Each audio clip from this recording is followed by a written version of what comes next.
Phần 1. Con đường vô minh. Chương 1. Dòng dõi và đảng xanh. Kể lại những giấc mơ của ngài Rê Chung đưa đến việc viết ra cuốn tiểu sử này về tổ tiên và đản sinh của tổ Milarepa. Tôi nghe như vậy. Một thuở bậc đại thánh sư, hạt minh châu của chư hành giả thuộc phái vô thượng kim cương nhất thừa Anuttara Vajrayana, Đức Jesun Mila Japadoje, ở một nơi trong động tờ vị của vùng Nha Nam, nay là chỗ thánh địa linh hiển nhất. Các đệ tử gồm có Rechung Doje Tapa, Siwa Wuprepa, Nganrong Repa, Samban Repa, Kirya Repa, Prigom Repa, Landrom Repa, Jasai Kap Repa, Sangam Repa, Rampa Kya Pupa và Thompa Kya Guna.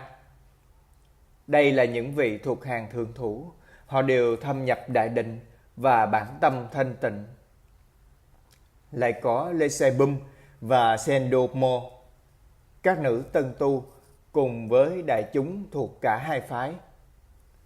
Lại có 5 vị thiên nữ hộ pháp Durga. Ngoài ra còn có nhiều vị hành giả thượng căn nam nữ, hoặc là nhân hoặc là phi nhân, đã đắc những quả vị cao thượng. Ở giữa đại chúng câu hỏi, Đức Jesun chuyện bánh xe Pháp, thuyết Pháp Đại Thừa. Một đêm nọ, khi Rê Chung đang ngồi thiền định trong cốc của mình, ông đã mơ thấy một giấc mộng mà ông kể lại như sau. Tôi đang đi dạo trong một quốc độ gọi là Tây Thổ Ujjain, nơi cư ngụ của chư thiên nam nữ. Cõi nước đó cực kỳ đẹp và hỷ lạc. Nhà cửa cũng như cung điện đều được xây dựng bằng vàng, bạc và châu báu. Tôi đi qua kinh đô xứ này, dân cư ở đây đều mặc lụa là, trang điểm với những vòng hoa bằng trân châu, ngọc quý và trang sức bằng xương. Dung nhan mọi người đều thật mỹ lệ và khả ái. Tất cả đều nhìn tôi với vẻ mặt hoan hỷ, ánh mắt thiện cảm, dù rằng không ai định nói chuyện với tôi cả. Trong đám đông, tôi nhận ra một người quen cũ ở Nepal. Đó là bà nữ đệ tử của ngài Tifuva, một trong những vị đạo sư của tôi. Bà mặc y phục màu đỏ, đang dẫn đầu đại chúng. Bà hân hoan đón tiếp tôi và nói: Con ơi, ta lấy làm hoan hỷ là con đã đến đây. Rồi dẫn tôi vào một cung điện đầy những châu báu. Ở đó tôi được tiếp đãi long trọng. Sau đó bà bảo: Con à, Đức Phật Bất Động Ashobiya hiện đang thuyết pháp ở quốc độ Ujjain này. Nếu con muốn nghe, ta sẽ đi thỉnh ý ngài. Tôi tha thiết muốn được nghe nên đáp: Xin đội ơn bà. Cùng với bà, tôi đến trung tâm kinh đô. Ở đó tôi thấy một pháp tòa vĩ đại, được làm bằng trân châu và ngọc quý. Trên đó Đức Phật Bất Động đang ngự. Tướng hảo của ngài vượt xa hẳn những tưởng tượng mà tôi đã nỗ lực quán tưởng về ngài khi tham thiền. Ngài đang thuyết pháp cho đại chúng nhiều mênh mông như đại dương. Được nhìn cảnh tượng đó, lòng tràn ngập những hỷ lạc đến nỗi hầu như tôi bị ngất đi. Bà bảo tôi: Này con hãy ở đây trong khi ta đi thỉnh ý Đức Phật. Được phép, bà liền trở lại dẫn tôi đến chỗ Đức Từ Phụ. Trong khi tôi kính lễ ngài và nhận được ân phước ngài ban, sau đó tôi ngồi xuống và lắng nghe thời pháp. Thỉnh thoảng Đức Phật lại nhìn tôi mỉm cười, dung nhan từ ái, ánh mắt tràn đầy lân mẫn. Đề mục mà Đức Thế Tôn đang dạy là dòng dõi, đản sinh và công đức của chư Phật và Bồ Tát đời quá khứ. Câu chuyện kể khiến tính tâm của tôi phát khởi sâu xa. Cuối cùng, Đức Phật kể tiểu sử của các tổ Tilopa, Naropa và Mapa dài hơn rất nhiều so với những gì tôi được nghe thầy Milarepa kể. Câu chuyện đã in sâu vào tâm khảm của mỗi người trong đại chúng sự khát ngưỡng chân thật. Khi kết thúc thời Pháp, Đức Phật dạy rằng Ngài muốn kể tiểu sử của tổ Milarepa vì nó còn kỳ diệu hơn hẳn so với tiểu sử của các vị trên. Rồi Đức Phật mời đại chúng đến để dự thính. Trong hội có vài người cho rằng thật khó có gì kỳ diệu hơn những điều vừa được nghe kể. Nhưng Đức Phật đã dạy rằng hơn hẳn thì câu chuyện quả là quá đổi phi thường. Một số khác lại nói, những tiểu sử mà chúng ta vừa được nghe kể là của những vị diệt trừ ác nghiệp và đắc quả vị, trải qua nhiều đời, nhiều kiếp. Nhưng tổ Milarepa là bậc chứng quả và giải thoát, không thua gì các vị kia mà chỉ trong một đời. Có người lại bảo, chà, nếu câu chuyện diệu kỳ như vậy mà chúng ta không được nghe và không chịu cầu nguyện để câu chuyện được kể lại thì chúng ta quả là đắc tội. Một người hỏi, hiện nay tổ Milarepa đang ở đâu nhỉ? Có người đáp, người đang ở cõi trời sắc cứu cánh, Akanisa, hoặc cung trời đế thích, Amaravati. Tôi bèn tự nhủ, lạ nhỉ, hiện nay thầy Milarepa đang sống ở Tây Tạng mà. Hình như các người này ám chỉ rằng mình phải hỏi chính thầy Milarepa để người kể về chính cuộc đời của người. Đương nhiên mình phải làm rồi. Liền đó bà ấy nắm tay tôi, lắc nhẹ và nói, cháu hiểu rồi chứ. Tôi tỉnh dậy và thấy trời vừa rạng đông. Sáng đó tâm trí tôi sáng suốt, lòng đầy những nguyện lực chân thành và tha thiết. Hồi tưởng lại giấc mộng, tôi thấy quả là một điềm lành lớn lao và quả là đại phước duyên khi được gặp thầy Milarepa trong hiện đời. Tôi nghĩ rằng nhờ từ lực của thầy Milarepa mà tôi thấy được giấc mơ kia.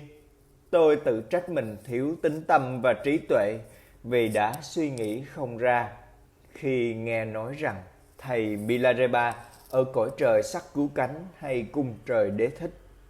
Bởi vì thầy Milarepa ở đâu thì chỗ ấy há không trở thành lành thánh như các cõi trời hay sao? Bởi quá thân cận thầy mình, tôi xem người chỉ là một con người tầm thường ở Tây Tạng. Quả là ngu muội. Tôi há không biết rằng thầy Milarepa đã đắc quả viên mãn, đã là một vị Phật, có thể hóa thân vô số hay sao? Tôi thấy giấc mơ này quả là một mệnh lệnh dạy tôi phải viết về cuộc đời của người. Tôi quyết tâm sẽ thỉnh cầu người kể lại mọi biến cố trong đời người, tràn ngập tín tâm chân thật và tha thiết vào vị thầy của mình. Tôi cầu nguyện hồi lâu và sau đó nghỉ ngơi giây lát. Tôi lại rơi vào một giấc ngủ say và thấy một giấc mơ khác, không được rõ ràng như giấc mộng trước. Bây giờ là 5 thiếu nữ trẻ đẹp, mặc 5 màu áo khác nhau, trắng, xanh, vàng, đỏ và lục. Họ tự nói là từ quốc độ U Danh đến. Họ nói chuyện với nhau trước mặt tôi. Một cô bảo, ngày mai câu chuyện về cuộc đời của tổ Milarepa sẽ được kể. Mình đến dự thính nhé. Một cô khác liền hỏi, ai sẽ hỏi để tổ Milarepa kể lại? Cô thứ ba đáp, những đại đệ tử của người sẽ hỏi chứ ai. Rồi cả 5 cô đều liếc nhìn tôi và mỉm cười. Một cô lại nói, đây là một thời pháp vi diệu, rất lợi lạc cho đại chúng. Mình phải thỉnh cầu để thời pháp được ban ra trước. Một cô đáp, không, đó là bổn phận của hàng đệ tử người. Còn nhiệm vụ của chúng ta là hộ pháp. Rồi tất cả biến mất như một cầu vồng khuất dạng. Chợt tỉnh, tôi thấy mặt trời đã lên cao và hiểu rằng giấc mơ là một điềm lành từ 5 thiếu nữ hộ pháp Durga. Sau khi dùng điểm tâm trong trạng thái hoan hỷ đó, Ngài Rê Chung đi đến Đức Milarepa và thấy đại chúng đã an vị chỗ ngồi. Ngài Rê Chung bèn quỳ làm lễ trước mặt tổ Milarepa, vấn an người, đầu gối phải của Ngài chấm đất, chắp hai tay mà bạch rằng: Bạch Thầy, xin Thầy từ bi, ban ơn kể lại cho chúng con nghe về cuộc đời đầy biến cố của Thầy. Nghe vậy, tổ Milarepa mỉm cười và nói rằng: Này Rê Chung, con đã quá quen thuộc với cuộc đời của Thầy. Nhưng nếu con thỉnh cầu vì lợi ích của đại chúng, thì Thầy không ngần ngại đáp ứng về nguyện vọng đó. Thầy thuộc dòng Josei thứ 7 của bộ tộc Chombo. Tên tộc của Thầy là Mila. Thuở niên thiếu, Thầy đã phạm một số điều ác. Khi trưởng thành, Thầy đã làm một số điều thiện. Nhưng bây giờ, Thầy đã dứt bỏ mọi phân biệt về thiện, ác, đã thành tựu bổn phận chính yếu trong đời vị lai. Thầy không cần phải dùng công nữa. Nếu bắt buộc Thầy phải kể lại đầy đủ mọi biến cố của đời Thầy, thì vài câu chuyện sẽ làm rơi nước mắt và vài câu chuyện sẽ mang lại nụ cười. Nhưng những điều đó lời lạc không bao nhiêu, nên Thầy mong các con hãy để lão già này được yên ổn. Ngài Rê Chung lại đứng lên rồi quỳ xuống mà thưa rằng: Kính bạch Thầy, câu chuyện về phương thức mà Thầy đã thể nghiệm chân tâm, về những trở ngại và hy sinh lớn lao mà Thầy phải trải qua để tìm ra chân tánh, về cách thức mà Thầy đã tham thiền miên mật cho đến khi đắc quả vị vô thượng, về con đường mà Thầy đã đi để siêu việt màn lưới nghiệp lực, cũng như cắt đứt sự phát sinh của nghiệp báo đời vị lai, sẽ vô cùng lợi lạc cho tất cả những người tha thiết tu hành. Thưa Thầy, Thầy thuộc dòng Josei thứ 7 của bộ tộc Chombo. Vì sao Thầy được gọi là Mila? Lại nữa, trong thời niên thiếu, Thầy đã phạm những điều ác ra sao? Cái gì dẫn Thầy đến việc làm các điều thiện? Thầy dạy rằng nhiều chuyện sẽ mang lại nụ cười và vài chuyện bi thương đến nỗi làm rơi lệ. Vậy, những câu chuyện đó xảy ra trong giai đoạn nào của cuộc đời Thầy? Biết được tất cả những điều này sẽ lợi ích vô cùng cho chúng sinh đời vị lai. Bởi vậy, xin hãy thương xót con và đệ tử chúng con. Xin Thầy từ bi, chớ do dự, làm ơn kể lại cho chúng con thật đầy đủ. Tôi thỉnh cầu chư huynh đệ và đạo hữu hãy cùng thỉnh nguyện như tôi. Liền đó toàn thể đại chúng đứng lên và làm lễ nhiều lần rồi thưa: Chúng con xin thỉnh cầu như ý nguyện của huynh Rê Chung, và bạch Thầy xin Thầy chuyển pháp luân.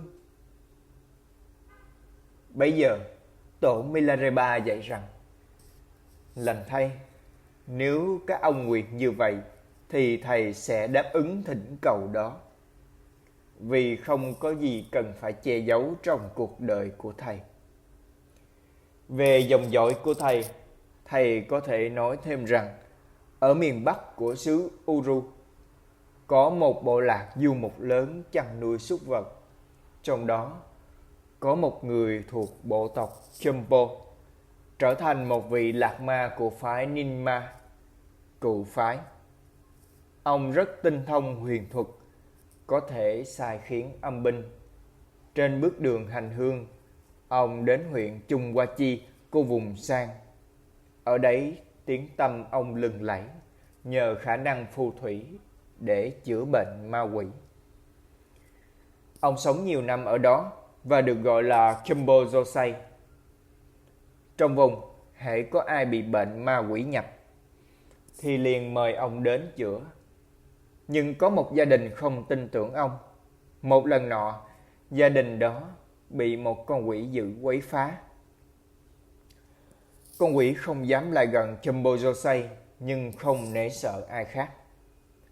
Gia đình kia đã mời nhiều vị lạc ma đến để cầu đảo, nhưng con quỷ chống phá quyết liệt, không chịu ra. Không những thế, nó còn quấy phá dữ dằn hơn, khiến cả gia đình cảm thấy hoàn toàn bất lực. Cuối cùng, vài người bà con khuyên họ mời Jumbo Josei. Viện dẫn cầu tục ngữ: hễ chữa lành bệnh thì dù mỡ chó cũng sử dụng. Người gia trưởng nói: được rồi, bằng bất cứ giá nào cũng phải mời cho được ông ấy. Sau đó, Jumbo Josei được mời đến.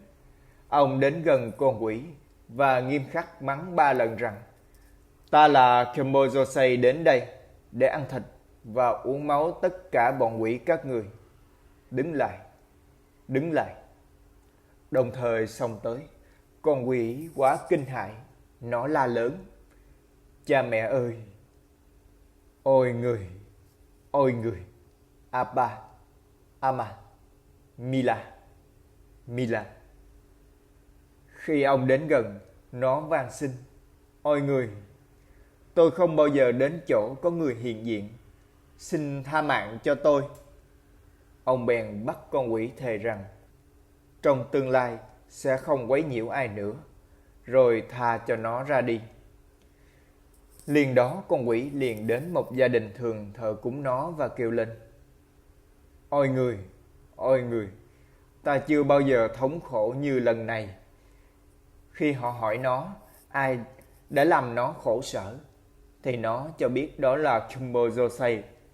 Ông đã khiến nó đau đớn gần chết và cuối cùng bắt nó phải thề. Từ ngày đó, Jumbo Josei được gọi là Mila, để khen ngợi khả năng phù thủy phi thường của ông, và do vậy con cháu cũng lấy họ là Mila. Về sau, người ta thấy con quỷ không còn làm hại ai nữa, nên họ cho rằng nó đã chết, hay nói đúng hơn là nó đã được chuyển kiếp. Dòng họ của thầy mỗi đời chỉ có một cháu trai. Đến đời ông của thầy là Mila Doge Senge. Ông nội thầy là một người cờ bạc đam mê và chuyên nghiệp. Ông thường thắng những canh bạc lớn. Tình cờ lại có một tay đánh bạc ở xứ khác đến, còn thiện nghệ, bài bạc hơn cả ông. Lão này thách thức ông và đánh vài ván với tiền cá độ nhỏ để tìm hiểu, và sau đó thắng ông những món tiền lớn. Dĩ nhiên, ông nội thầy nổi máu ăn thua.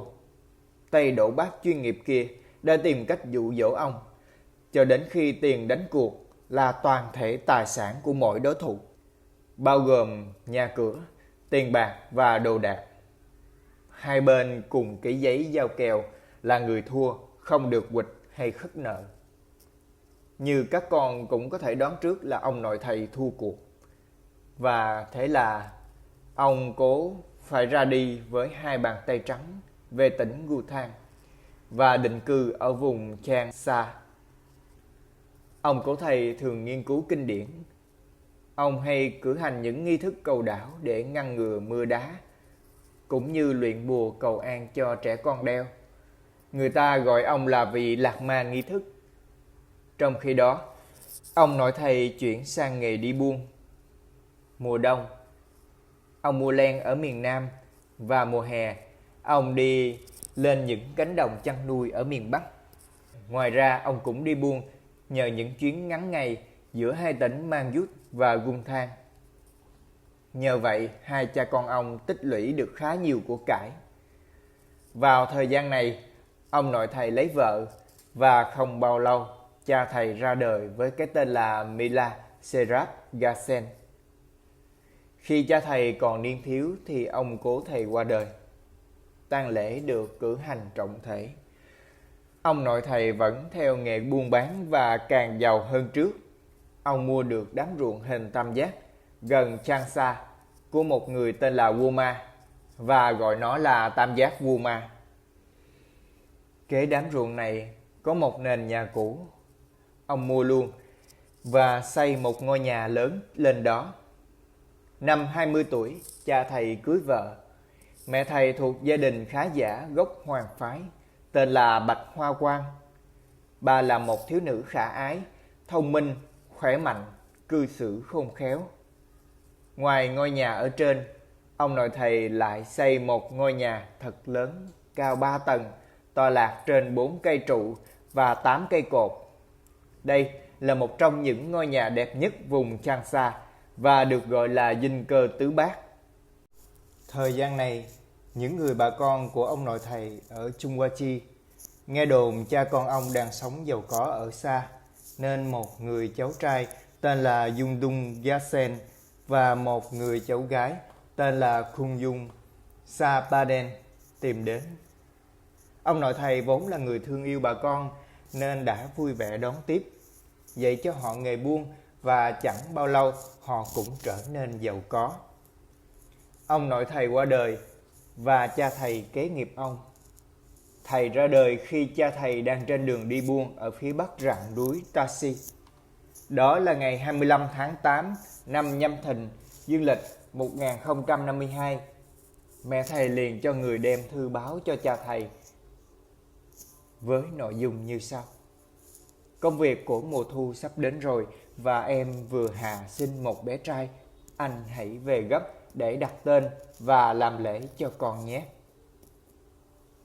Nhận được tin, cha thầy rất đổi vui mừng. Ông nói: ôi lành thay, con ta đã có tên rồi đó. Dòng họ ta mỗi đời chỉ có một người nam. Nghe nó là con trai, ta vui sướng biết bao. Hãy gọi nó là Hỷ Văn, Thopaga. Việc buôn bán cũng xong rồi, ta về ngay. Rồi ông lên đường trở về nhà và tên thầy chính thức là Hỷ Văn. Nghi lễ đặt tên được tổ chức trọng thể và náo nhiệt. Suốt thời niên thiếu, thầy được chăm sóc cẩn thận. Thầy có một giọng nói rất hay, ai nghe cũng hân hoan nên người ta cho rằng đặt tên thầy là Hỷ Văn thật là thích hợp.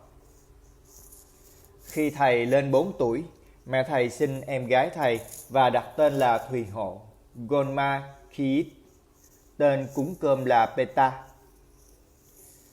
Ngay hiện đời, thầy vẫn còn nhớ là anh em thầy thường cài tóc với đồ bằng vàng và bích ngọc. Gia đình thầy rất có bề thế, kết thân gia với những gia đình quý phái nhất trong vùng.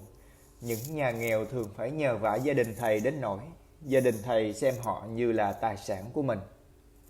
Bởi thế người dân địa phương thường thì thầm với nhau về gia đình thầy như sau: chưa có ai đi tha hương cầu thực mà cần mẫn và giàu có hơn họ. Nhìn nhà họ kìa, nhìn đồ đạc trong nhà kìa, nhìn đồ trang sức họ đeo kìa, nhìn gì cũng phát ham. Trong khi gia đình thầy đang bị mọi người ganh tị như vậy thì cha thầy qua đời. Dĩ nhiên, tang lễ của người tổ chức rất rình rang. Trên đây là phần đầu câu chuyện kể lại về sự đản sinh của Đức Milarepa.